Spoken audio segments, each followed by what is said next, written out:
ମୁଁ ଖାଉ ଖାଉ ତୋର କିଛି ଅସୁବିଧା ହବନି। ବାପା ବାପା ମୁଁ ତୁମକୁ ଚେତାବନୀ ଦଉଛି ବାପା। ମୋର କଥା ମାନି ଏ ଘର ବୋଲି ଛତରିଟାକୁ ଏ ଘରେ ରଖନି। ନହେଲେ ଯଦି ମୋ ପ୍ରେଷ୍ଟିଜ୍ ଉପରେ ଆଞ୍ଚ ଆସେ ମୁଁ ତମ ତଣ୍ଟି ଖରା କରି ରକ୍ତ ବୁଢା ହାତଟାକୁ ତଳକୁ ଖସେଇ ଦେ। ନହେଲେ ହାତଟାକୁ ମୋଡ଼ି ଭାଙ୍ଗି ଦେବି।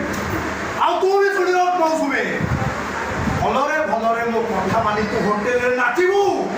ରାଉଡି ରାକାର ଖେଳଣା କଣ୍ଢେଇ ସାଥି। ଆଉ ତା ନହେଲେ ମୁଁ ତୋ ପିଠିରୁ ଚମଡ଼ା ଉତାରି ଦେବି। ନାଇଁ ଭାଇ ନାଇଁ, ତମେ ଏମିତି ଅବୁଝା ହୁଅନି। ଏ ସାନ ଭଉଣୀର ପ୍ରତି ଟିକେ ଦୟା କର। ମୁଁ ତମ ଗୋଡ଼ ତଳେ ପଡୁଛି। ଆବେ ହଟ୍!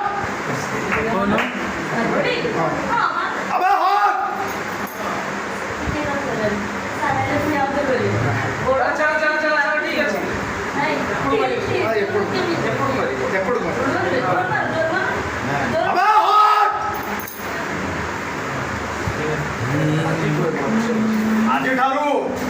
ଆଜିଠାରୁ ଏ ମୌସୁମୀ ମିଶ୍ର ହେଲେ ଝୁମ୍ପୁଡ଼ି ଚାଳିଆ ଘରେ ରହିବନି। ରହିବ ମାର୍ବଲ ଚଟାଣ ପଡ଼ିଥିବା ଏସି ରୁମ୍ ଭିତରେ।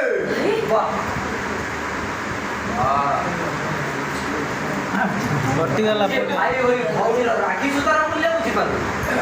ସେ ଭଉଣୀ ହୋଇ ନେଇ ଭଉଣୀର ଇଜ୍ଜତ ବିକ୍ରି କରି ଗାଣ୍ଡିଟା ଏଠୁ କହିଥା ଲୋକ ଦେଖେ ଗାଣ୍ଡିଟା।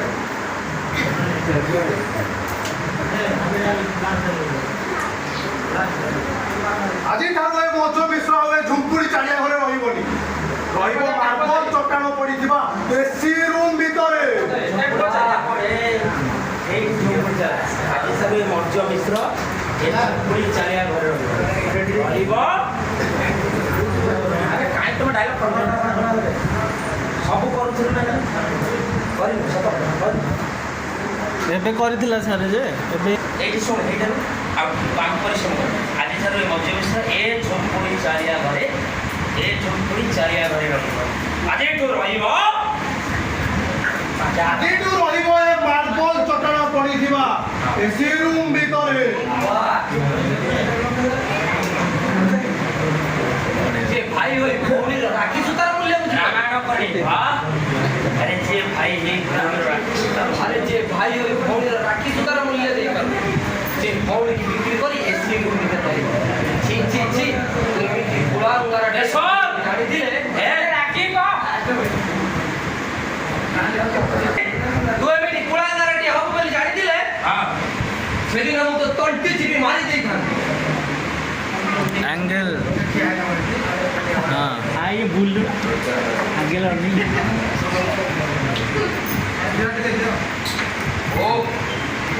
ମାର୍ବଲ ଚଟାଣ ପଡ଼ିଥିବା ଏସି ରୁମ୍ ଭିତରେ।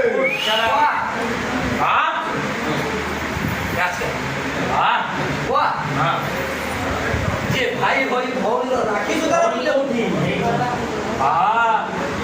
अरे जे भाई ही भूमिर की सुतर मूल्य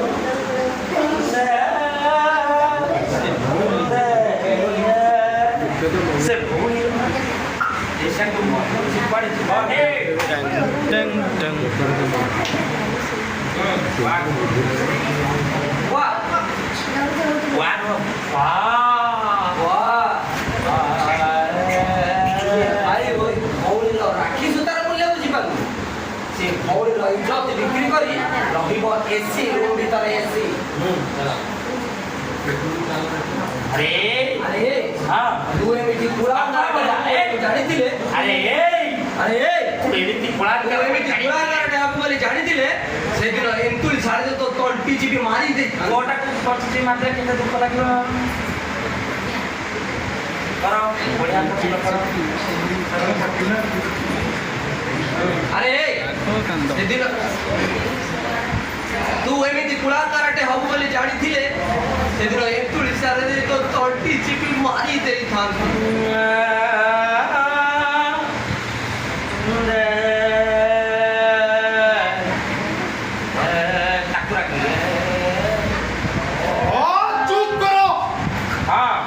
ତମ ମାନଙ୍କ ମୋ ପାଖରେ ଆଦୌ ସମୟ ନାହିଁ।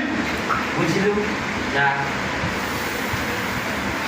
ଫାଇନାଲ ତମ ମାନଙ୍କର ଏ ମୂଲ୍ୟହୀନ ଭାଷଣ ଶୁଣିବାକୁ ମୋ ପାଖରେ ଆଦୌ ସମୟ ନାହିଁ। ଯେ ଜାଗାରେ କୁହ ତାପରେ ମତେ ଲାଗୁଛି ଏଠି ସିଧା ଆଙ୍ଗୁଠିରେ ଘିଅ ବାହାରିବ। ବାପା ମୁଁ ତମକୁ ସେତ ଥର ଏ ବାପାଟା କି ବାପା এই সবার ছুটি ছুটি কথা বলতে যাচ্ছ বাপা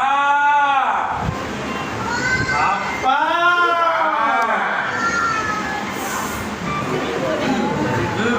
নিশানা পড়ে আইছে ভালো আইছে হ্যাঁ স্যার ভালো আছে বাপা বুদ্ধি গোটে ছুয়া বাপা এই কেন চুপ এই হ্যাঁ রেডি 1 2 3 বাপা ଏକ କରିବେ ବାପା ସେଇଆ ଡାଇଲଗ କରିବେ ରେଡି 1 2 ବାପା ବାପା ମୁଁ ତମକୁ ଶେଷ ଥର ପାଇଁ ଚେତାବନୀ ଦଉଛି। ମୁଁ ତମକୁ ଶେଷ ଥର ପାଇଁ ମୁଁ ତମକୁ ଶେଷ ଥର ପାଇଁ ସାବଧାନ କରିଦଉଛି। ବଢ଼ିଆ ଲାଗୁଛି ତମ ଗେହ୍ଲି ଝିଅକୁ ଭଲରେ ଭଲରେ ବୁଝେଇ ଦିଅ ଯେ ସେ ମୋ ସହିତ ସେଠିକି ଯାଉ।